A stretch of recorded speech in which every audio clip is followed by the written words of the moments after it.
Hello दोस्तों। तो जैसे हम सब सीटेट पेपर 2 एसएसटी के लिए 6 से 8 तक के एनसीईआरटी को पढ़ रहे हैं। तो जैसे कि इसके पहले हम सब 4 चैप्टर समाप्त कर चुके हैं, आज 5वां चैप्टर है। तो देखिए दोस्तों, आज हम इस चैप्टर को कुछ इस तरफ एकदम सेट किए हैं ताकि आप सबको एकदम भी बोरिंग ना फील हो। तो देखिए, जैसे कि पहले क्या था कि हम सब पूरा चैप्टर को पढ़ने के बाद उस चैप्टर के एमसीक्यू करते थे, पर आज एकदम जो 1 या 2 पेज पढ़ेंगे, उस 1-2 पेज में जितने भी प्रश्न बनेंगे उन पहले प्रश्नों को किया जाएगा। उन प्रश्नों को करने के बाद फिर अगला पेज पढ़ेंगे, फिर उस अगले पेज से जितने रिलेटेड जितने प्रश्न बनेंगे उस प्रश्न को हम सब करेंगे। तो चलिए दोस्तों, ऐसे ही एकदम मस्त से बने रहिए और ऐसे ही एकदम एनसीईआरटी हम पढ़ाते हैं। तो एक दूसरे को शेयर करते हुए और अपना भी एकदम दिमाग को एकदम कंसंट्रेट करते हुए पढ़िए। तो देखिए दोस्तों, आज अध्याय 5वां का शीर्षक है राज्य, राजा और एक प्राचीन गणराज्य। राज्य, राजा और एक प्राचीन गणराज्य। देखिए, हम शीर्षक 2 बार इसलिए पढ़े क्योंकि शीर्षक से ही बहुत कुछ इमेजिंग हो सकता है और बहुत कुछ सीखा जा सकता है। तो इसको ध्यान से देखिए। राज्य मतलब शासन, राजा और एक प्राचीन मतलब पुराने शासक लोग क्या करते थे, कैसे अपना राज्य चलाते थे, इन सब के बारे में आज हम सब पढ़ेंगे। तो देखिए, ज़्यादा कहानी नहीं पढ़ेंगे क्योंकि हम इसको पढ़कर जो भी एकदम ज़्यादा से ज़्यादा महत्वपूर्ण है उसी को सिर्फ हम मार्क्स देंगे इसको। तो देखिए, पहला क्या है कि कुछ लोग शासक कैसे बने। तो यहाँ पर देखिए, ये कहानी हम आपको एकदम शॉर्टकट में बता दे रहे हैं क्योंकि ये ज़्यादा महत्वपूर्ण नहीं है, तो इसमें टाइम वेस्ट करना अच्छा नहीं रहेगा। तो इसमें देखिए बताया गया है कि लगभग 50 वर्ष से हम अपने शासकों का चुनाव करते हैं। लगभग करीब 50 साल पहले से हम सब अपना पंचवर्षीय योजना जो है, हर 5 साल के बाद शासक जो होते हैं, जो शासन करने वाले अर्थात प्रधानमंत्री होते हैं, उसको हम अपना जन चुनाव जो दिया जाता है उसके अकॉर्डिंग हम सब अपना चेंज कर लेते हैं। पर इसमें बताया गया कि जो 3000 साल पहले की बात में ये सब जो आज हो रहा है, जो शासक करते थे वे कैसे करते थे, तो इसके बारे में बता रहे हैं कि वे बड़े बड़े यज्ञ आयोजित कर राजा के रूप में प्रतिष्ठित हो गए। अश्वमेध यज्ञ एक ऐसे ही आयोजित था। तो पहले क्या था कि अश्वमेध यज्ञ वगैरह करते थे और इससे भी बड़े बड़े यज्ञ करते थे, उसके बाद राजा बनते थे। तो अब देखिए, अश्वमेध यज्ञ का जिक्र आया है तो अब इसके बारे में जैसे हम सब जान सकते थे कि अश्वमेध यज्ञ था कि अश्व को छोड़ा जाता था, घोड़ा छोड़ा जाता था, और वो घोड़ा जिस प्रांत में जाता था, अगर उस प्रांत के जो राजा थे अगर उस घोड़े को नहीं रोकते थे तो ऐसा माना जाता है कि जिस राजा ने उस घोड़े को छोड़ा है वह जिस राजा के प्रांत में वह घोड़ा चला गया बिना रोके तो वह उसके अधीन हो जाता था, ऐसा लोगों का मानना था। तो ऐसे भले राजा होते थे कि अपना अश्वमेध यज्ञ करने के बाद किसी न किसी प्रांत में अपने अश्व को छोड़ देते थे और उसका घोड़ा जिस प्रांत में भ्रमण करके लौट आता था तो उनका ये विश्वास हो जाता था या उनको यह पता हो जाता था कि ये राजा जो अश्वमेध यज्ञ किया है यह बहुत शक्तिशाली है। तो बस इसमें कहानियाँ हैं, ज़्यादा नहीं पूछेगा। इसमें देखिए, थोड़ी महत्वपूर्ण बात यह है कि राज सिंहासन या बाघ के खाल के एक विशेष आसन पर बिठाया जाता। जो उनका राज सिंहासन था वह बाघ के खाल के एक विशेष आसन पर बैठाया जाता था। युद्ध क्षेत्र में राजा का सारथी ही उनका सहचर होता था। यज्ञ के अवसर पर वह राजा की विजयों तथा अन्य गुणों का गान करता था। जो उनका सहचर होता था वो राजा के जो उनका गुणगान करता था, उनकी अतिशयोक्ति करती थी, बढ़ा चढ़ाकर हर एक चीज़ बताता था। तो इसमें देखिए आगे लिखा है कि पुरोहित लोग रहते थे, पुरोहित पवित्र जल के छिड़काव से यज्ञ में जो यज्ञ बताया जा रहा है तो उस यज्ञ को पुरोहित जो रहते थे उसमें पवित्र जल से छिड़काव के साथ साथ अन्य कई अनुष्ठान करता था। अब विश्व अथवा वैश्य, विश्व को ही वैश्य कहते थे, वैश्य इस समय। जैसे जैसे सामान्य लोग उपहार लाते थे। अब जैसे राजा यज्ञ करता था तो जो और राजा लोग रहते थे या जो वैश्य लोग रहते थे वे राजा के लिए उपहार लाते थे। कौन लोग? वैश्य लोग, जिन्हें पुरोहित शूद्र मानते थे। किसको? वैश्य को पुरोहित लोग जो पूजा पाठ कराते थे, जो यज्ञ हवन आदि कराते थे, वे वैश्य को शूद्र मानते थे। उन्हें कई अनुष्ठानों में शामिल नहीं किया जाता था। तो इसको याद रखना दोस्तों। अभी हम इसी टॉपिक या इसी लाइन से हम प्रश्न बनाए हैं, आपको दिखाएंगे। तो इसीलिए बोल रहे हैं लाइंस को जो हम हाईलाइट किए हैं उसको एकदम ध्यान से पढ़ना। तो देखिए जैसे बताएंगे, इसमें जो वैश्य लोग रहते थे उनको जो पुरोहित थे उनको शूद्र मानते थे और वे अनुष्ठान वगैरह में शामिल नहीं किया जाता था। किसको? वैश्य लोगों को, ऐसे बताया गया। अब आगे देखिए वर्ण क्या थी। तो देखिए यहाँ पर इस प्रकार उत्तर भारत में खासकर गंगा यमुना क्षेत्र में कई ग्रंथ रचे गए न। ऋग्वेद के बाद रचे होने के कारण ये उत्तर वैदिक ग्रंथ कहे जाते हैं। तो देखिए यहाँ इम्पोर्टेंट बात बताएं हम। तो देखिए जैसे बताया कि ये ऋग्वेद के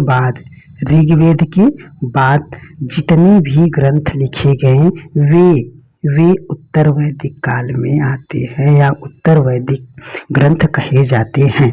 इसको एकदम ध्यान से सुनिए। इसी पर एक प्रश्न बना है, हम आपको दिखाएंगे कि ऋग्वेद के बाद जो भी ग्रंथ लिखे गए उसे हम उत्तर वैदिक ग्रंथ कहते हैं। आप देखिए उत्तर वैदिक ग्रंथ में कहे जाते हैं। अब इस उत्तर वैदिक ग्रंथ में कौन कौन से आते हैं? तो देखिए इसके अंतर्गत सामवेद, यजुर्वेद, अथर्ववेद तथा अन्य ग्रंथ शामिल हैं। इतना समझ में आया?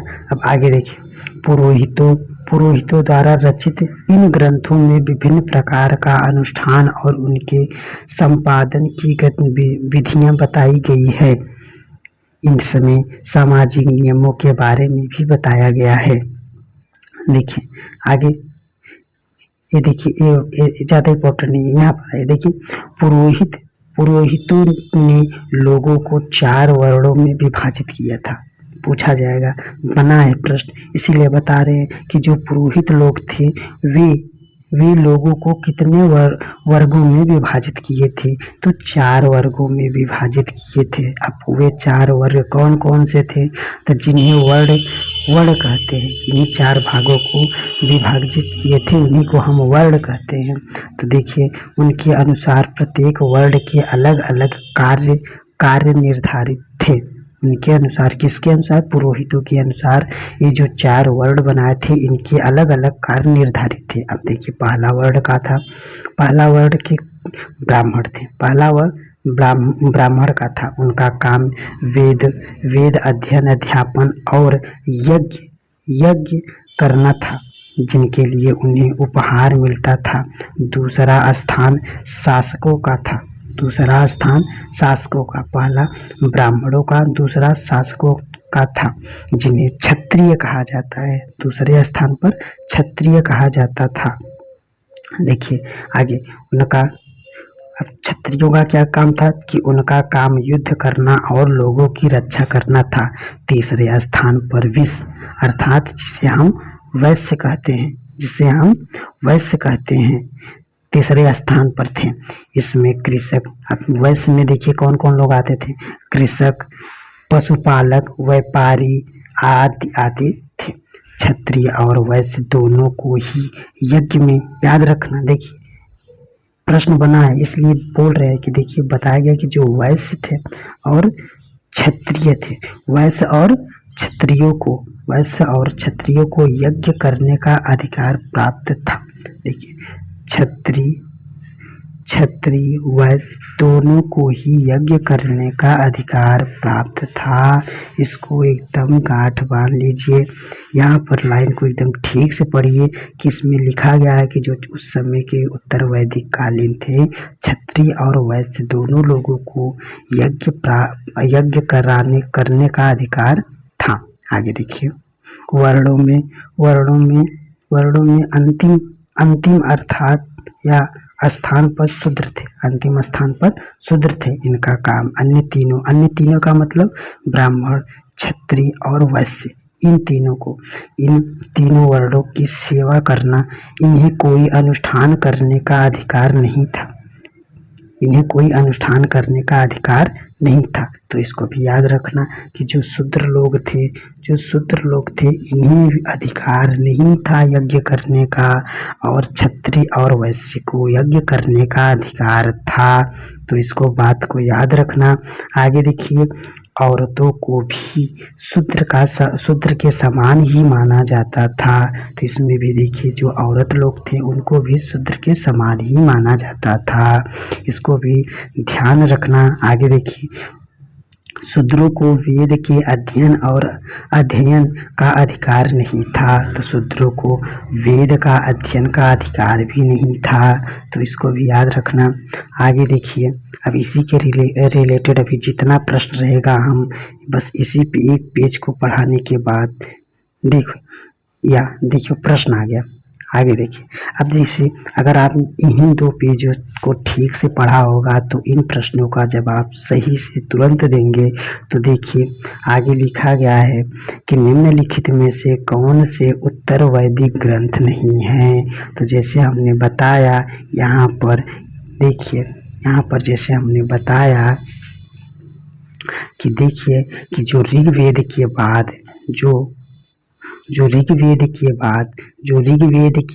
इसके बाद जो भी ग्रंथ लिखे गए वही उत्तर वैदिक ग्रंथ कहे जाएंगे। तो ऋग्वेद के बाद सामवेद, यजुर्वेद और अथर्ववेद आदि ग्रंथों की रचना हुई। तो इसमें देखिए ऋग्वेद को छोड़ने के बाद यजुर्वेद, अथर्ववेद, ब्राह्मण ग्रंथ, उपनिषद, इन चारों को उत्तर वैदिक ग्रंथ कहेंगे। तो इसमें हमारा विकल्प सही होगा। तो देखिए इसमें पहला है ये तो गलत हो गया, इसमें भी पहला है ये भी गलत हो गया, और इसमें देखिए दूसरा है ये नहीं है क्योंकि दूसरे में हमारा यजुर्वेद है, अथर्ववेद है, तो ये भी गलत हो गया। तो हमारा सही होगा डी ऑप्शन, जिसमें हमारा दूसरा यजुर्वेद, तीसरा अथर्ववेद, चौथा ब्राह्मण ग्रंथ और पांचवा उपनिषद, इन सबको हम उत्तर वैदिक ग्रंथ कहेंगे। अगला देखिए प्रश्न, वैदिक काल के संदर्भ में निम्नलिखित कथनों पर विचार कीजिए। अब देखिए अभी जैसे हम बताएं कि क्षत्रिय और वैश्य दोनों को ही यज्ञ करने का अधिकार प्राप्त था, ये बात सही है। अगला देखिए, शूद्रों को अछूत माना जाता था, ये बात गलत है। इसका कहीं जिक्र नहीं आया कि शूद्रों को अछूत माना जाता था। बहुत लोग गलत कर बैठेंगे क्योंकि दिमाग में फिट हो गया है कि शूद्रों को पहले अछूत माना जाता था, पर ऐसा कोई उत्तर वैदिक काल में नहीं है। बस उनको यज्ञ कराने और यज्ञ करने का अनुमति नहीं थी, बस ऐसा जिक्र है। और आगे देखिए, सभी वर्णों का निर्धारण जन्म के आधार पर होता था, तो ये बात भी सही है। तो देखिए इसमें क्या हो जाएगा, देखिए इसमें हो जाएगा कि हमारा जो दूसरा पहला और तीसरा ऑप्शन सही है, पहला और तीसरा ऑप्शन सही है, दूसरा हमारा गलत है। अगला क्वेश्चन देखिए, वैदिक काल में प्रायः महिलाओं को शूद्रों के समान माना गया था, ये बात अभी आपने जस्ट पढ़ा है 2 पेजों में। तो देखिए इसमें कथन और कारक में दिया गया है कि जो वैदिक काल में प्रायः महिलाओं को शूद्र के समान माना गया था, और कारण दिया है कि वैदिक काल में सामान्यतः महिलाओं और शूद्रों को वेदों के अध्ययन का अधिकार नहीं था। तो ये दोनों बात सही है, जैसे हमने अभी इसी पृष्ठ में पढ़ा। हम आपको दिखा दें, यहाँ पर देखिए यहाँ पर कि जो औरतें रहते थे उन्हें शूद्र के समान माना जाता था और वे शूद्रों को वेद का अध्ययन करने का अधिकार नहीं था। तो इसलिए यहाँ पर हमारा दोनों बात सही है, दोनों बात सही है। देखिए यहाँ पर दोनों बात सही है और देखिए यहाँ पर हमारा स्पष्टीकरण भी मिल रहा है। क्यों स्पष्टीकरण मिल रहा है तो उसको याद रखना, ये भी वैदिक काल की बात हो रहा है, इसमें भी वैदिक काल की बात हो रहा है। इसमें महिलाओं और महिलाएं हैं, इसमें भी शूद्र और शूद्रों का वर्णन है, इसलिए ये दोनों एक दूसरे की मैचिंग है, इसीलिए हम स्पष्टीकरण इसको बोलेंगे। आगे देखिए, अब देखिए बस उन दो पृष्ठों से इतने ही क्वेश्चन बन रहे थे और बन सकते हैं, बहुत सारे बन सकते हैं, बट जितना हो आवश्यकता है उतना हम बनाए हैं।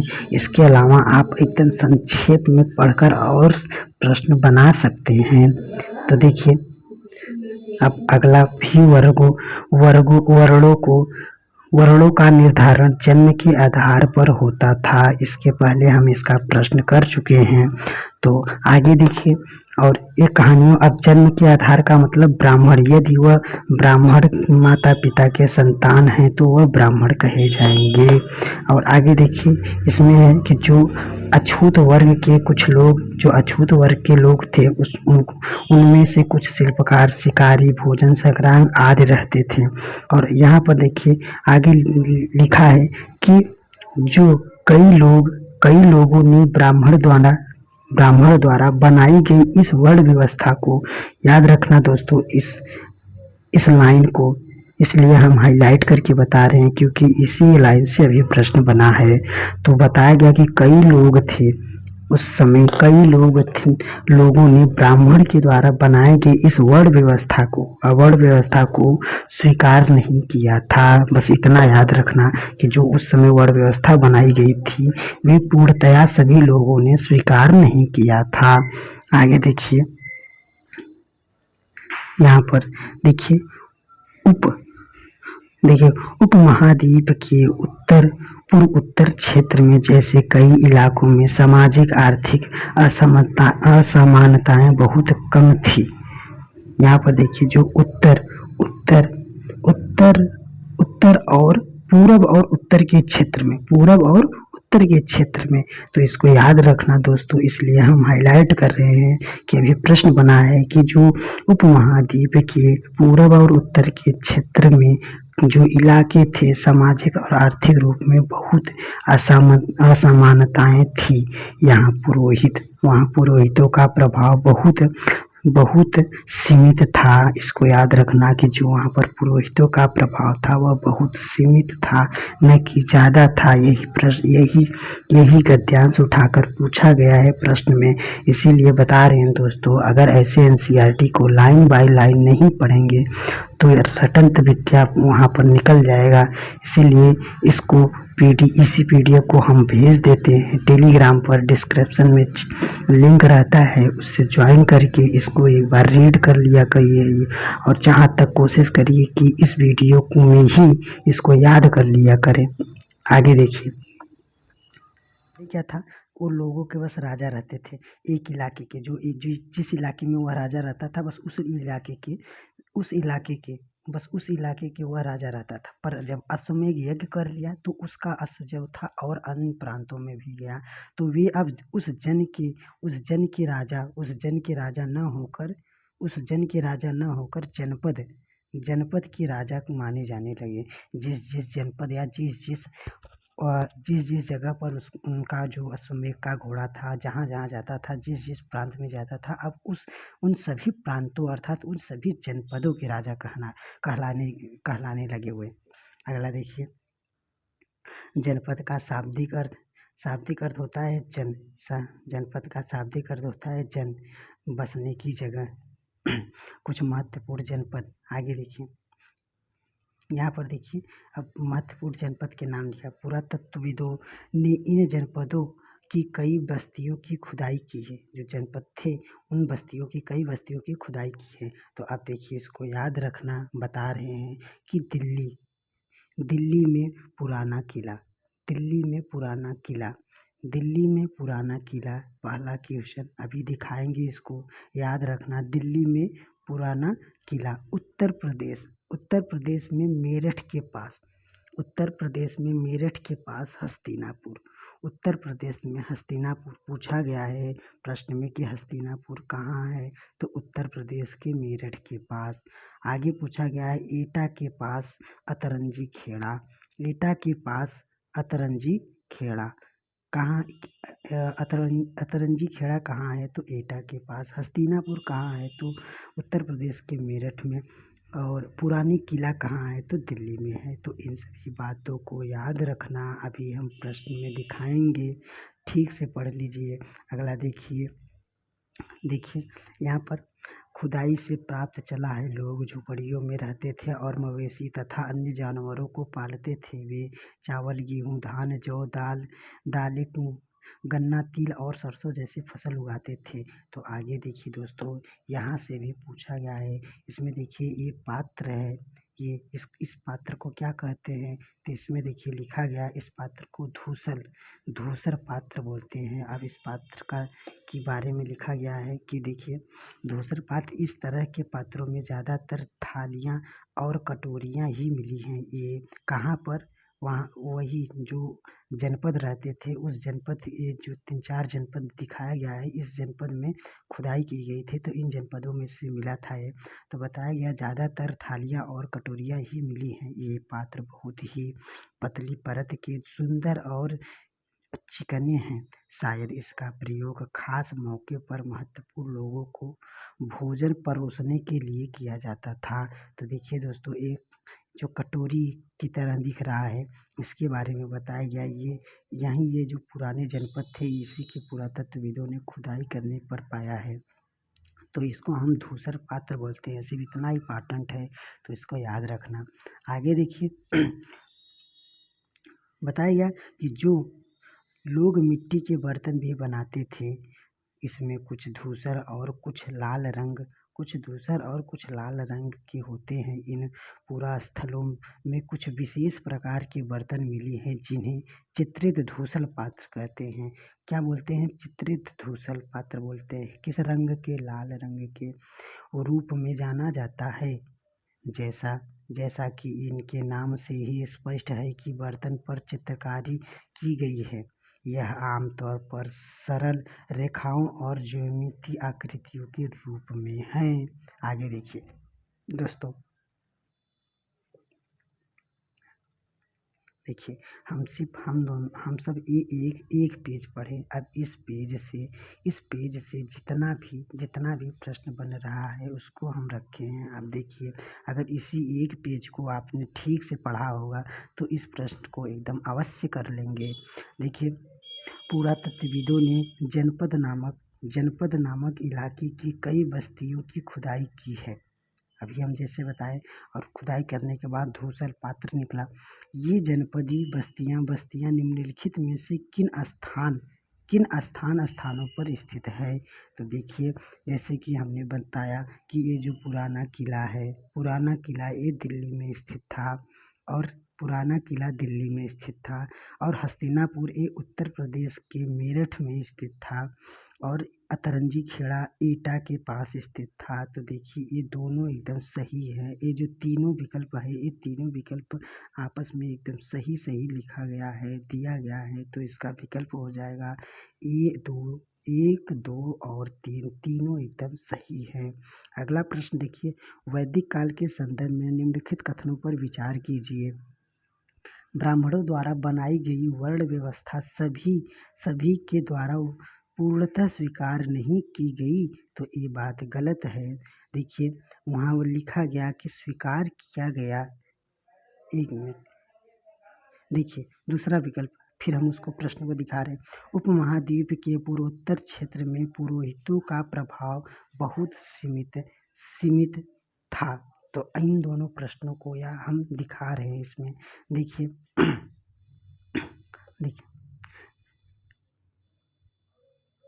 देखिए, पहला है कि जो पुरोहितों का प्रभाव था वह बहुत सीमित था। ये बात तो सही है, मतलब हमारा दूसरा एकदम सही है कि बता रहे हैं कि पुरोहितों का जो प्रभाव था वह बहुत सीमित था। ये बात सही है।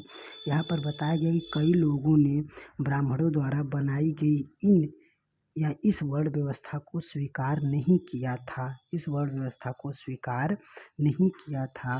तो इसमें देखिए दूसरा ऑप्शन तो एकदम सही है कि उपमहाद्वीप के पूर्वोत्तर क्षेत्र में पुरोहितों को प्रभाव बहुत सीमित था। ये बात सही है। दूसरा क्या बोल रहा है, ब्राह्मणों द्वारा बनाई गई वर्ण व्यवस्था सभी के द्वारा पूर्णतः स्वीकार नहीं किया गया था। तो ये बात भी सही है।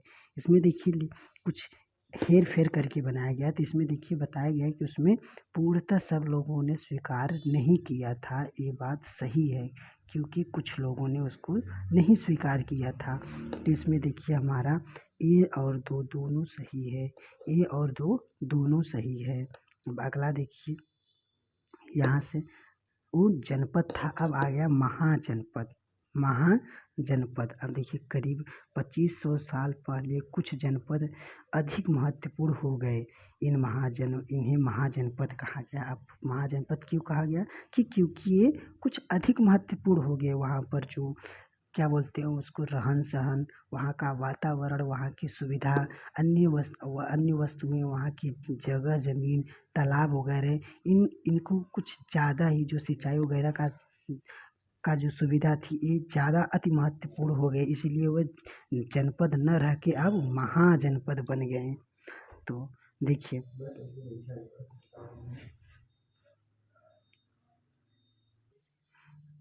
दोस्तों, अब महाजनपद मतलब जनपद थे। अब पहले जो राजा रहते थे वे जन के राजा थे, जन के बाद जनपद बने, जनपद के बाद महाजनपद बने। तो अब महाजनपद कैसे बने, तो बता रहे हैं कि जो जनपद था उसमें कुछ ज़्यादा परिवर्तन हुआ। परिवर्तन का मतलब वहाँ की जो सुख सुविधाएं थे अच्छा हो गए, उसका जो क्षेत्र था और विस्तार हो गया और बड़ा हो गया, तो वह अब जनपद न रह के महाजनपद हो गया। तो देखिए इन्हें महाजनपद कहा जाने लगा। अब आगे देखिए, अधिकतर महाजनपदों की एक राजधानी होती थी। जो महाजनपद होते थे उसकी एक राजधानी होती थी, कई राजधानियों में किले बंदे। तो देखिए दोस्तों इसको याद रहो, देखिए इसको याद करो तुरंत कि जो वहाँ की राजधानियों में या राजधानियाँ थी उस राजधानियों में किलेबंदी की गई थी, राजधानियों में किलेबंदी की गई थी। इसको याद करो तुरंत अभी। अर्थात इनके चारों ओर, किनके चारों ओर, यही राजधानियों के चारों ओर लकड़ी, ईंट और या पत्थर की ऊंची दीवारें बनाई गई थी। तो याद रखना दोस्तों कि जो राजधानियाँ थी इसके चारों ओर या इसकी किलाबंदी किए जाते थे और चारों ओर लकड़ी, ईंट, पत्थर की ऊंची दीवार बनाई जाती थी। इसको याद करो दोस्त तुरंत अभी, क्योंकि अभी प्रश्न में नहीं याद करेंगे तो अब प्रश्न भी आएगा तो फंस जाएंगे, इसीलिए बता रहे हैं। आगे देखिए, ऐसा लगता है कि लोगों ने अन्य राजाओं के आक्रमण से डर कर अब ऐसा क्यों करते थे, बता रहे हैं कि ऐसा करते थे कि अन्य राजाओं के आक्रमण से डर कर अपनी सुरक्षा के लिए इन किलों का निर्माण करते हैं। कुछ राजा अपनी राजधानी के चारों ओर विशाल, ऊंची और प्रभावशाली दीवार खड़े कर समृद्ध रहते थे। अब देखिए यार दोस्तों, यहाँ पर दूसरा देखिए, और शक्ति प्रदर्शन करते, समृद्धि और शक्ति का प्रदर्शन करते थे। ऐसा वो इसलिए करते थे, जो चारों ओर ईंट वगैरह जुड़वाते थे। तो देखिए ये है, ऐसा करवाने से उनको ऐसा लगता था कि हमारा जो शक्ति प्रदर्शन ऐसा दिखता है, उनका भव्य दिखता होगा। इस तरह के किले के अंदर रहने वाले लोग और उस क्षेत्र पर नियंत्रण रखना भी सरल हो जाता था। इतना ऊंच रहता था तो सरल भी हो जाता था। सॉरी दोस्तों, इस तरह की विशाल दीवार बनाने के लिए व्यापक योजना की आवश्यकता थी और लाखों की संख्या में ईंट और पत्थर का इंतजाम करना पड़ता था। हजारों स्त्री, पुरुष और बच्चे इनके लिए अथक परिश्रम किया करते होंगे। इनके लिए संसाधनों की आवश्यकता पड़ती होगी। आगे देखिए, यहाँ पर अब राजा सेना रखने लगे थे। बस इतना याद रखना कि अब उस समय राजा सेना रखने लगे थे, सिपाहियों को नियमित वेतन देने लगे थे। बस इसी को याद रखना दोस्तों, वो सब कहानी है क्योंकि मैंने पढ़कर सिर्फ हाईलाइट पढ़ाना चाहते हैं, परंतु कहीं कहीं स्टोरी आ जा रहा है तो उसको भी हम बताएंगे क्योंकि उस स्टोरी से भी प्रश्न बन जाएंगे। तो आप इसको भी पढ़िए।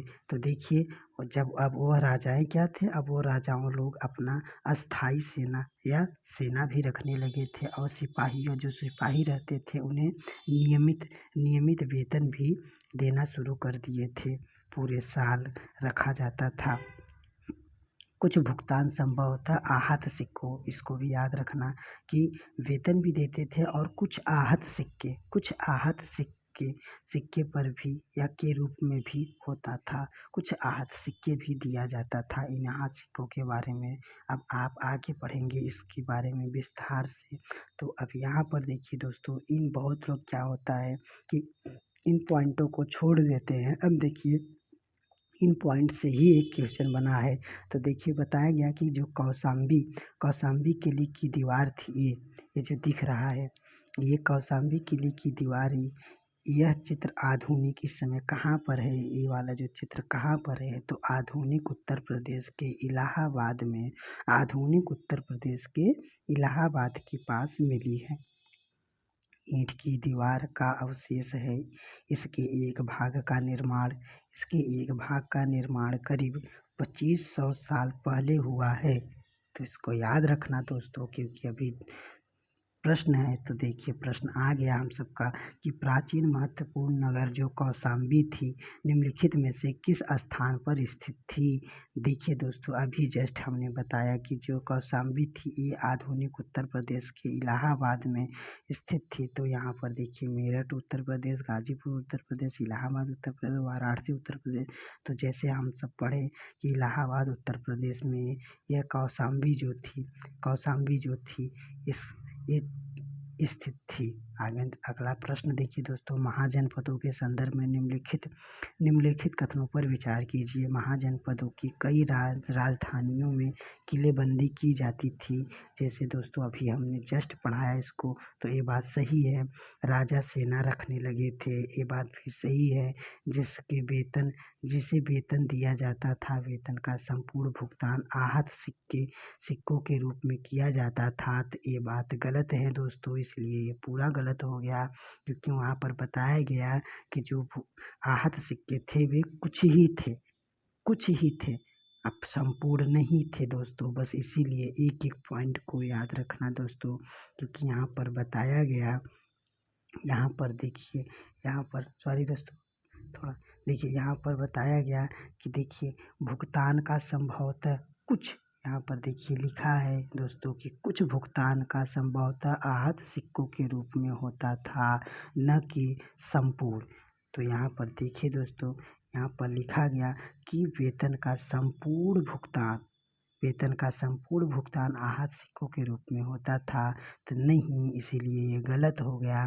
तो हमारा विकल्प हो जाएगा सिर्फ और सिर्फ पहला सही हो जाएगा। तो अगला देखिए दोस्तों, अब हम पेज पढ़ेंगे। अब उन पेजों से सिर्फ 2 ही प्रश्न बनते हैं, इसीलिए बहुत लोग बोलते हैं एनसीईआरटी को हम क्यों विस्तार से पढ़ें। तो देखिए दोस्तों, सिर्फ 2 पेज पढ़ने के बाद सिर्फ दो प्रश्न बन रहे हैं। तो इससे और इसलिए कि नहीं, हम अब 2 पेज से 2 प्रश्न बन रहे हैं तो सिर्फ हम प्रश्नों को ही पढ़ लें। अगली बार इन्हीं 2 पेजों में से कुछ दूसरा पैराग्राफ उठाकर पूछ देता है। बस इसलिए हम आप सबको बता रहे हैं कि देखिए, पूरा का पूरा पैराग्राफ ही प्रश्न में उठाकर रख दे रहा है, इसलिए हम सबको एनसीईआरटी पूरा पढ़ना चाहिए। तो देखिए, कर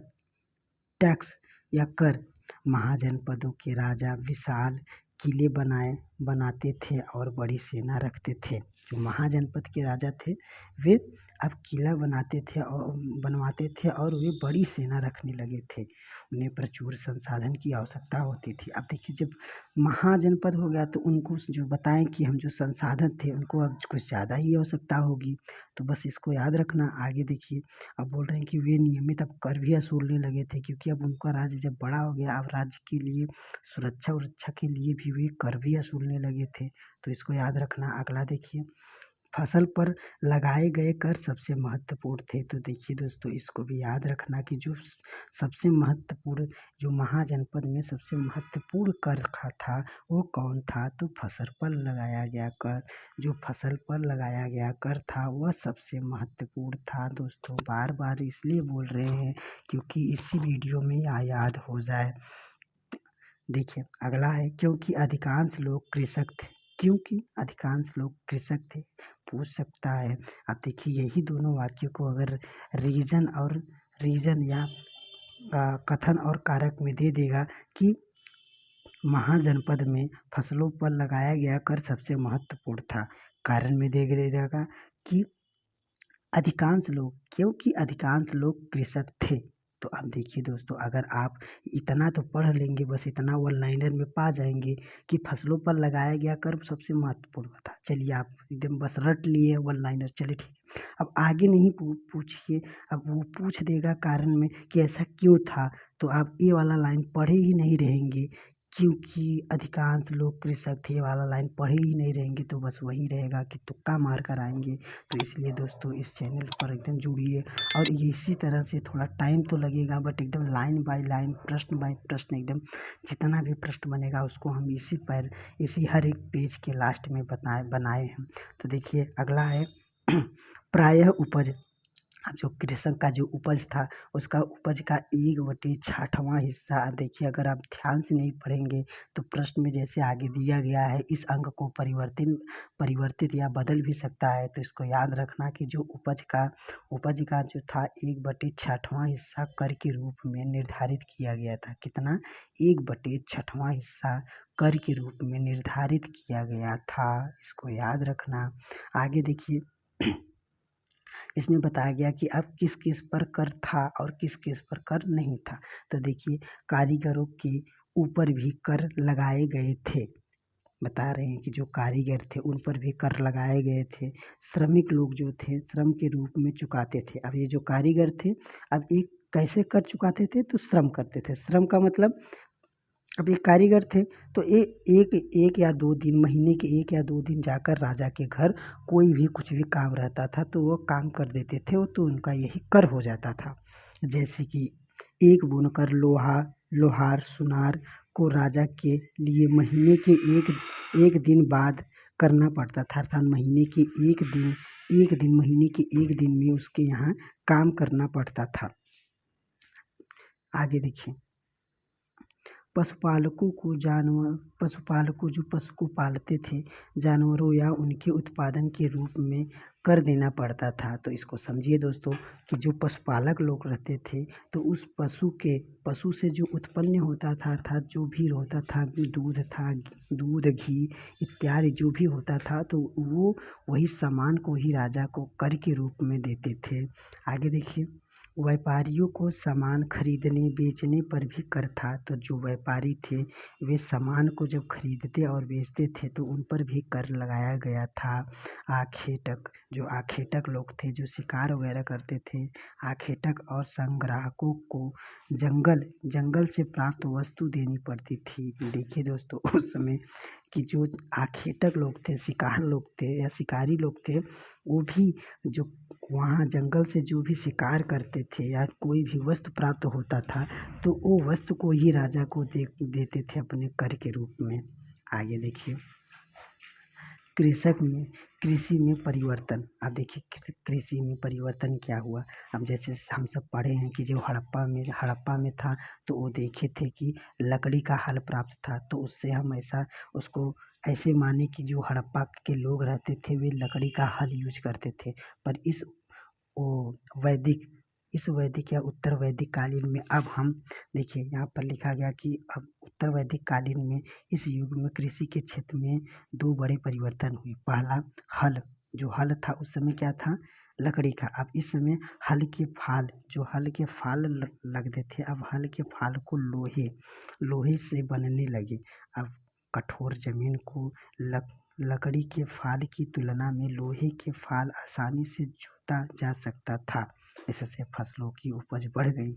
दूसरे लोगों ने धान के पौधे को रोपण शुरू किया, अर्थात खेत में जो खेतों थे या खेतों के बीज छिड़क कर धान उपजाने के बजाय, अब जो पहले ऐसे छींट देते थे, ऐसे बने तो जो छींट कर ऐसे छींट देते थे, उपजाने के बजाय अब धानों को पौधे तैयार कर रोपण किया जाता है। पहले क्या था, उस समय हड़प्पा में कैसे लकड़ी के फाल होते थे, उसको जोत कर और उसको जो बीज वगैरह थे ऐसे ही फेंक देते थे, ऐसे बिखेर देते थे और उस पर जो उत्पन्न होता था। पर इस समय उत्तर वैदिक कालों में जो लोहे थे या जो हल के फाल थे वे लोहे के हो गए थे और वह छींट कर अर्थात ऐसे बिखेर कर नहीं करके धानों को पौधा तैयार करते थे, उसको उगाते थे और उसका रोपण करते थे, अर्थात एक को जैसे धान इस समय लगता है उसको गूंथते थे। अगला आगे देखिए। अब पहले की तुलना में बहुत ज़्यादा पौधे जीवित रह जाते थे, इसलिए पैदावार भी ज़्यादा होने लगी। इसमें कमरतोड़ परिश्रम लगता था। यह काम ज़्यादातर दासी और भूमिहीन खेतिहर मजदूर करते थे। बस इतना याद रखना दोस्तों। आगे देखिए, अब हम प्रश्न की तरफ चलेंगे। तो देखिए, अगर यही दोनों पेज पढ़े होंगे तो प्रश्न पक्का कर लेंगे। तो देखिए, महाजनपदों की कर प्रणाली के संदर्भ में, जो महाजनपद के कर प्रणाली थे उनके संदर्भ में निम्नलिखित कथनों पर विचार कीजिए। प्रायः उपज के 1/3वां हिस्सा कर के रूप में निर्धारित किया गया था, जिसे भाग कहा जाता है। तो ये बात गलत है दोस्तों। ये बात तो सही है कि उस कर को हम भाग कहते थे, ये बात सही है, इसको याद रखना कि इसी कर को हम भाग कहते हैं। पर ये बात गलत है दोस्तों। 1/3 इसमें 3वां हिस्सा दिया है, पर उसमें क्या था कि 1/6वां हिस्सा था। इसमें देखिए दोस्तों, हम बता रहे हैं, यहाँ पर दिखाए थे कि इसमें जो कर था, उपज के कर का जो 1/6वां हिस्सा हम कर के रूप में लेते थे। तो ये पहला वाला हमारा गलत हो गया। दूसरा का है, कारीगरों को श्रमिक के रूप में कर का भुगतान करना पड़ता था। तो ये बात सही है कि जो कारीगर लोग थे वे श्रम के रूप में, अर्थात महीने के कोई एक दिन में आकर राजा के घर कोई भी जो राजा का कार्य होता था उस कार्य को कर अपना कर के रूप में उसको चुकाते थे। तो हमारा सिर्फ और सिर्फ दूसरा सही है। अगला देखिए, महाजनपदी कर व्यवस्था के संदर्भ में निम्नलिखित कथनों पर विचार कीजिए। अब आगे देखिए, बोल रहे हैं कि जो पशुपालक लोग थे, जानवरों या उनसे उत्पादन के रूप में कर लिया जाता था। तो ये बात भी सही है। जो पशुपालक थे, जो पशुओं को पालते रहते थे या पाले रहते थे, उन पशुओं से जो भी मिलता था, दूध, घी आदि जो भी मिलता था, उसको राजा को कर के रूप में देते थे। ये बात का जिक्र किया गया है, ये बात सही है। व्यापारियों को सामान खरीदने और बेचने पर भी कर था, ये बात भी सही है। आखेटक और संग्राहक कर से संपूर्ण मुक्त थे। तो ये बात गलत है दोस्तों। जो आखेटक और संग्राहक लोग थे ये भी कर देते थे। कैसे देते थे? तो ये जो कोई भी चीज़ का जो आखेट करते थे, तो जिस चीज़ का आखेट करते थे तो उसी को राजा को देकर या उसी का कुछ भाग राजा को देकर अपना कर से या कर के रूप में देते थे। तो इसमें देखिए दोस्तों, 1 और 2 हमारा सही है, 1 और 2 हमारा सही है और ये सब गलत है, क्योंकि इसमें 3 है तो ये भी गलत, इसमें 3 है तो ये भी गलत, इसमें 3 है तो ये भी गलत। तो देखिए दोस्तों, अगला क्वेश्चन, महाजनपदीय युग में कृषि के क्षेत्र में 2 बड़े परिवर्तन आए थे। इन परिवर्तनों के संदर्भ में निम्नलिखित प्रश्नों पर विचार कीजिए। अब देखिए दोस्तों, जैसे कि हमने बताया कि जो हल के फाल अब लोहे के बन गए थे, हड़प्पा में जो लकड़ी के फाल होते थे, अब उत्तर वैदिक में अब वो फाल लोहे के बन गए थे। लोगों ने धान की कृषि जो छींट कर बिखेर कर करते थे, अब वह रोपण विधि द्वारा करने लगे, तो ये बात भी सही है। दूसरा देखिए हो गया। अब देखिए इसमें क्या गया कि ये दोनों बात क्या है, सही है, तो इसका विकल्प हो जाएगा ए और दोनों सही है। देखिए दोस्तों आगे देखिए। अब देखिए सोच निरीक्षण मगध के बारे में देखिए दोस्तों। मगध, अब महाजनपदों में सबसे शक्तिशाली मगध था। याद रखना कि जो महाजनपद थे, महाजनपद बना, अब उन महाजनपदों में सबसे शक्तिशाली मगध था। आगे देखिए। अब बताया गया कि 200 साल के भीतर मगध सबसे महत्वपूर्ण जनपद बना। गंगा और सोन गंगा और सोन जैसी नदियां मगध से होकर बहती थी। तो इसको याद रखना दोस्तों, मगध से कौन कौन सी गंगा बहती थी, गंगा और सोन। आगे देखिए। मगध का एक हिस्सा जंगलों से भरा था। देखिए दोस्तों इसको याद करो तुरंत अभी, क्योंकि अभी प्रश्न में हम इसी लाइन को बताएंगे, इसी लाइन को दिया गया है।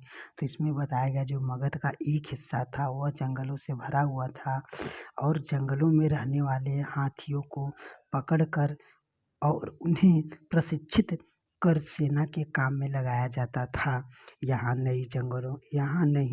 यही नहीं जंगलों से घर, गाड़ियाँ, कार, रथ बनाने के लिए लकड़ियाँ मिलती थी। इसके अलावा इस क्षेत्र में लौह अयस्क की खदानें थी। तो देखिए दोस्तों सॉरी,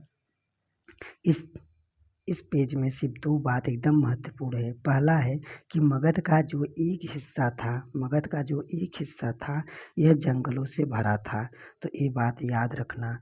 और दूसरी बात, इस क्षेत्र में अर्थात जो मगध का क्षेत्र था, इस क्षेत्र में लौह अयस्क की खदानें थी। तो इन दोनों बातों को याद रखना। आगे देखिए। मगध में दो बहुत ही महत्वपूर्ण शासक रहे। अब देखिए जो मगध के जो शासक थे, या कितने शासक सबसे महत्वपूर्ण थे, या कौन कौन से शासक थे, उनके बारे में बताया गया है कि जो मगध में सबसे शक्तिशाली शासक थे वे पहले नंबर पे था बिंबिसार, दूसरा अजाद शत्रु और तीसरा था महापद्मनंद। इसको फिर से देख लीजिए। पहला था बिंबिसार, दूसरा था अजातशत्रु, तीसरा था महापद्मनंद, और महत्वपूर्ण शासक थे। आगे देखिए दोस्तों, यहाँ पर बताया गया कि यहाँ पर देखिए बिहार में राजगिरी। चलिए अच्छा, इसको हम सब पूरा पढ़ लेते हैं। तो यहाँ पर देखिए हुए अन्य जनपदों को जीतने के लिए हर संभव साधन अपनाते थे। महापद्मनंद एक और महत्वपूर्ण शासक थे जो उन्होंने अपने नियंत्रण का क्षेत्र इस उपमहाद्वीप के उत्तर पश्चिम भाग पर फैला लिया था। बिहार में राजगिरी आधुनिक में राजगीर कई सालों तक मगध की राजधानी याद रखना। पहले मगध की राजधानी राजगिरी, या इस समय जो है उसको हम राजगीर कहते हैं। उस समय राजगिरी को और इस समय राजगीर कहते हैं। देखिए वो मगध की राजधानी रही, बाद में पाटलिपुत्र हो गई। तो इसको याद रखना कि मगध की अब दो राजधानी थी, पहला था राजगिरी और दूसरा पाटलिपुत्र, आज का जो पटना है, राजधानी बनाया गया। अब आगे देखिए दोस्तों, 2300 साल से भी पहले बातें हैं। अब देखिए मेसिडोनिया। अब जो मेसिडोनिया का कौन था, सिकंदर। अब जो मेसिडोनिया से जो सिकंदर आया था, मेसिडोनिया का राजा सिकंदर विश्व विजेता कहा जाता है। अब कभी कभी पूछता है कि विश्व विजेता किसे कहा जाता है, तो सिकंदर रहता है। तो आगे देखिए, पूरी तरह सफल न होने पर भी वह मिस्र और पश्चिम एशिया के कुछ राज्यों को जीतता हुआ भारत उपमहाद्वीपों में व्यास के किनारे तक पहुंच गया था। तो देखिए दोस्तों, इसको हम फिर से बताते हैं कि जो सिकंदर था वो पूरा विश्व विजेता बनना चाहता था, पर वह नहीं बन पाया। तो जो जो मिस्र था, जो वही मिस्र जो इसके पहले हम चैप्टर में पढ़ाए गए थे, वहाँ पर जो पिरामिड वगैरह बने रहते थे, तो उस मिस्र के पश्चिम एशिया के कुछ राज्यों में व्यास व्यास नदी के किनारे का राज्य को अपने अधीन कर लिया, और करके जब उसने मगध की ओर, जो मगध था, इस जो सबसे महाशक्तिशाली राज्य मगध था, इसकी ओर कूच करना चाहा, तो कूच करना मतलब इससे युद्ध करना चाहा, तो उसके जो सिपाही थे, किसके, सिकंदर के जो सिपाही थे, इन्होंने इनकार कर दिया। अब क्यों इनकार कर दिया? क्योंकि वे इस बात से भयभीत थे कि भारत का शासकों के पास, जो भारत के अर्थात जो मगध के शासक थे, उनके पास पैदल, रथ, हाथियों की बहुत बड़ी सेना थी। इसलिए जो सिकंदर का सिपाही लोग थे, इसलिए युद्ध करने से इनकार कर दिए थे। इसको याद रखना दोस्तों कि सिकंदर ने कहाँ पर या सिकंदर की सेना किस कारण युद्ध करने से इनकार कर दिया, तो इसको याद रखना। क्योंकि जो शासक थे, अर्थात जो भारत के शासक थे, उसके पास पैदल, रथ और हाथियों जैसी बड़ी सेना रहती थी। इसी के भय से कारण उन्होंने युद्ध करने से मना कर दिया।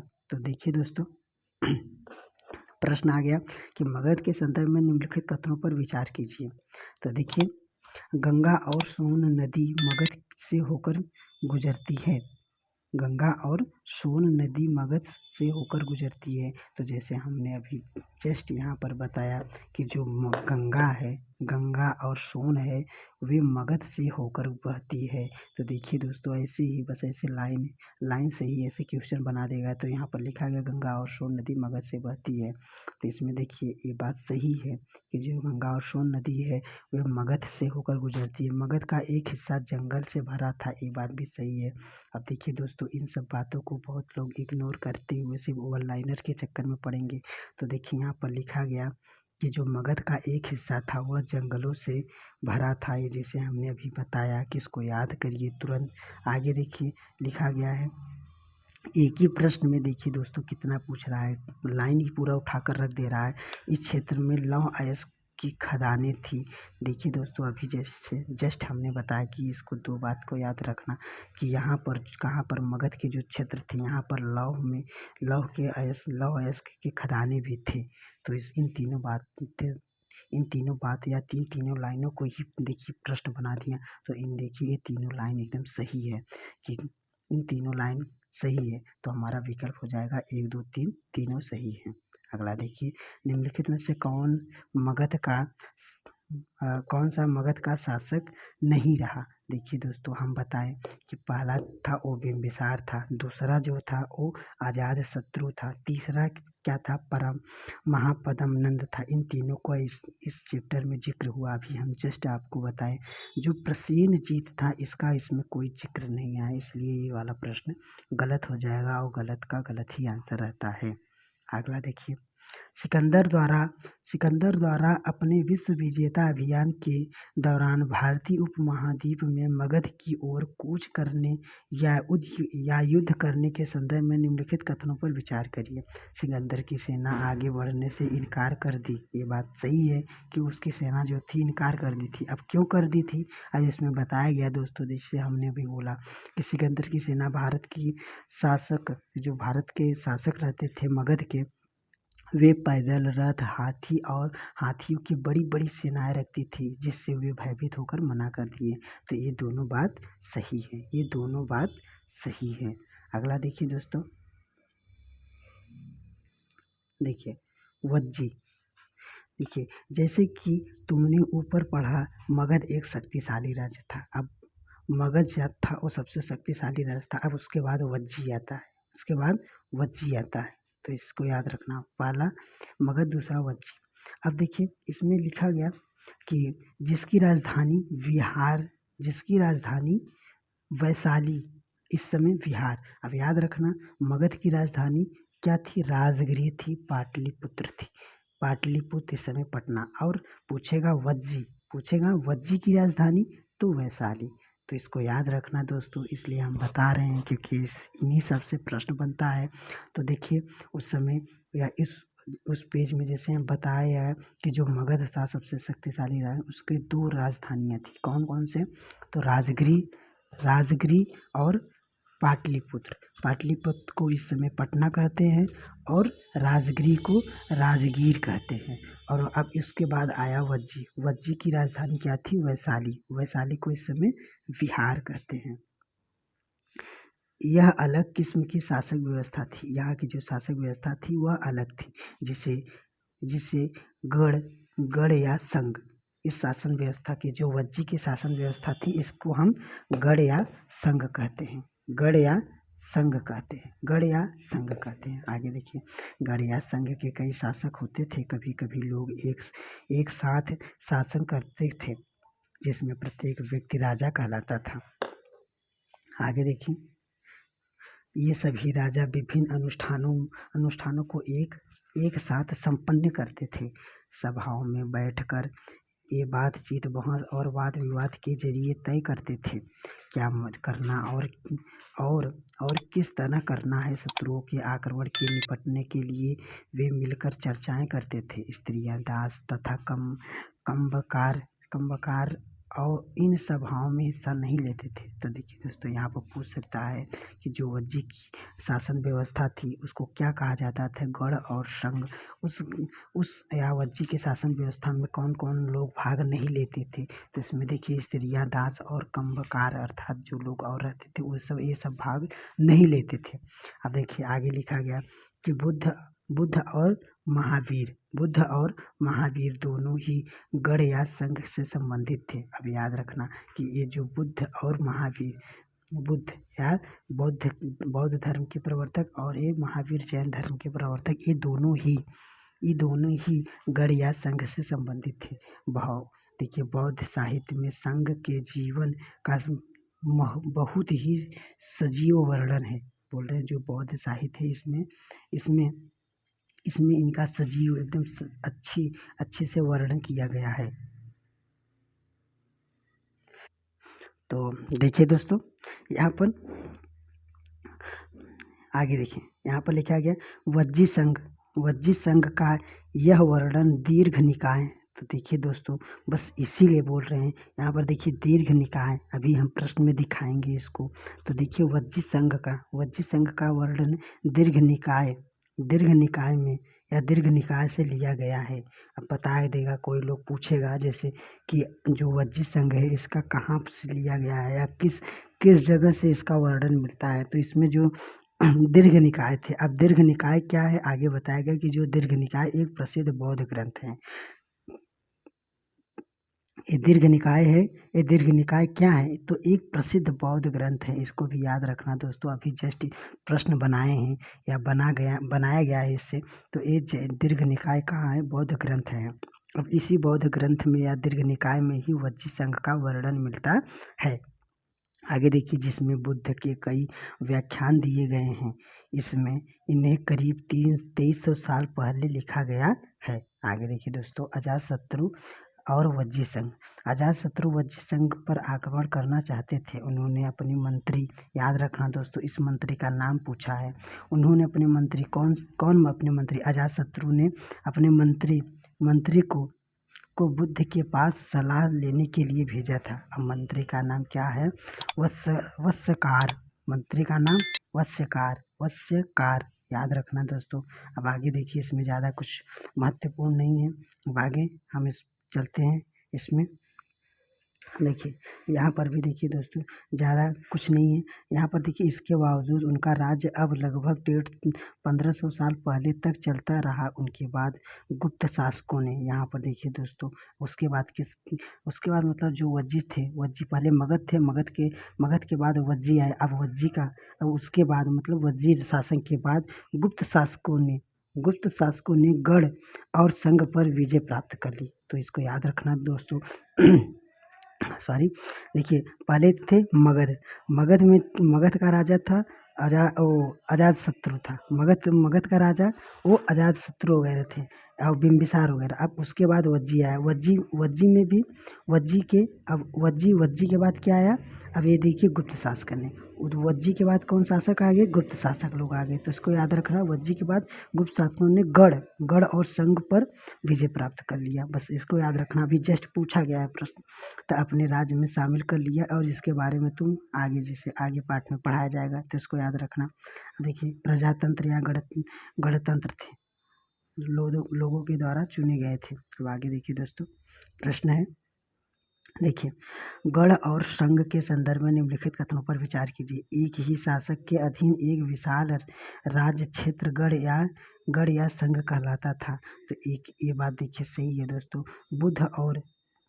बुद्ध तथा महावीर दोनों ही गढ़ या संघ से संबंधित थे। तो ये बात भी सही है दोस्तों। तो देखिए ये दोनों लोग बुद्ध और महावीर ये दोनों लोग गढ़ या संघ से संबंधित थे दोस्तों। जैसे कि हमने अभी यहाँ पर बताया, यहाँ पर देखिए बताया गया कि बुद्ध और महावीर दोनों ही संघ या गढ़ से संबंधित थे। तो याद रखना दोस्तों। आगे देखिए, मतलब ये इसका हमारा ए और बी दोनों सही है। आगे देखिए, मगध के निकट ही वज्जी राज था। मगध के निकट ही वज्जी राज था, वज्जी की राजधानी थी। अब देखिए दोस्तों, अगर नहीं पढ़े रहेंगे तो बस यही होगा। तो देखिए वज्जी की राजधानी क्या थी, वैशाली थी। वज्जी की राजधानी वैशाली, वज्जी से वैशाली, व से वज्जी या वैशाली, ऐसे याद रखना। मथुरा नहीं, वह कौशाम्बी, चंपा नहीं, ये सब आगे देखें। अजातशत्रु वज्जी संघ पर आक्रमण करना चाहता था। उसने उस विषय पर सलाह के लिए, जैसे बताया गया कि जो अजातशत्रु था या मगध का राजा था, तो अजातशत्रु जो वज्जी पर आक्रमण करना चाहता था, और इस बात को सलाह के लिए कि अपने मंत्री को या बुद्ध के पास, या अपने मंत्री को यहाँ पर के लिए अपने मंत्री को बुद्ध के पास भेजा था। या अजातशत्रु के उस मंत्री का क्या नाम था, तो जैसे हमने अभी जस्ट बताया इसके पहले कि सुनीध नहीं, चेतक नहीं, जीवक नहीं, तो वत्स्यकार था। क्या था, वत्स्यकार था। तो इसको याद रखना दोस्तों। आगे देखिए, दीन निकाय निम्नलिखित में से क्या है। दीन निकाय, जैसे दोस्तों अभी जस्ट हम बताएं कि ये बौद्ध ग्रंथ है, तो उसको याद रखना दोस्तों कि ये जो दीर्घ निकाय या दीर्घ निकाय क्या है, ये बौद्ध धर्म का ग्रंथ है। तो अगला देखिए, गढ़ों और संघों पर निम्नलिखित में से किस शासन ने विजय प्राप्त किया। गढ़ों और संघों पर कौन से, अब वज्जी के बाद, वज्जी की ही तो गढ़ और संघ थे, अब वज्जी के बाद कौन से शासक आए थे, तो हम जैसे बताए थे गुप्त शासक ने, मौर्य नहीं, कुषाण शासक नहीं। तो इसने वज्जी को हरा कर, या वो वज्जी के गढ़ और संघ पर कौन से विजय प्राप्त किए थे, तो गुप्त शासकों ने। अगला देखिए दोस्तों, आज ये चैप्टर समाप्त हो गया। तो देखिए इसके उपयोगी शब्द है, राज, अश्वमेध यज्ञ का होता है, तो इसमें बताया गया। वर्ण क्या होता है, 4 वर्ण थे, क्षत्रिय, वैश्य, शूद्र और ब्राह्मण, या ब्राह्मण, क्षत्रिय, शूद्र, वैश्य ऐसे थे। अब देखिए यहाँ पर बताया जनपद होता है, फिर महाजनपद। किलेबंदी क्या होता है, जो राजा अपनी तरफ सेना, कर टैक्स होता है, पौधारोपण, गढ़ अथवा संघ आदि, इन सभी बातों का इस चैप्टर में जिक्र किया गया है। तो अगला देखिए दोस्तों, यहाँ पर भी देखिए कुछ महत्वपूर्ण है, इसको भी याद रखना कि नए शासक लगभग 3,000 साल पहले थे। जो महाजनपद था, अब देखिए लगभग 3,000 साल पहले सिकंदर का आक्रमण, दीर्घ निकाय का लेखन लगभग 2300 साल पहले हुआ। याद रखना, ये जो दीर्घ निकाय था, दीर्घ निकाय क्या था, बौद्ध धर्म का ग्रंथ था, ये 2300 साल पहले हुआ था। हालांकि इसमें वहाँ पर भी यहाँ पर बताया गया है एकदम महत्वपूर्ण करके। देखिए आगे, गढ़ या संघ राज का अंत लगभग 1500 साल पहले हुआ था। तो इन सब बातों को भी एकदम याद रखना, इन सब से भी प्रश्न बन सकता है। तो देखिए दोस्तों, हमारा ये लास्ट प्रश्न है, इसका एकदम आप सब एकदम ठीक से अगर पढ़े होंगे तो ये इसका उत्तर देना कमेंट में, निम्नलिखित में से कौन सा है कौन साया से नगर मगध की राजधानी कभी नहीं बनी। अब मगध की राजधानी कौन कौन सी थी ये तो पता है, अब इसमें बताया गया कि कौन सी मगध की राजधानी नहीं थी। तो इसका उत्तर आप सब कमेंट में देना दोस्तों। चलिए तब तक मिलते हैं अगले वीडियो में, और इसी तरह एकदम सेम जितना जितना पेज पढ़ेंगे, हर पेज से हर पेज में जितने प्रश्न बनेंगे उस प्रश्न को हम लेकर आएंगे।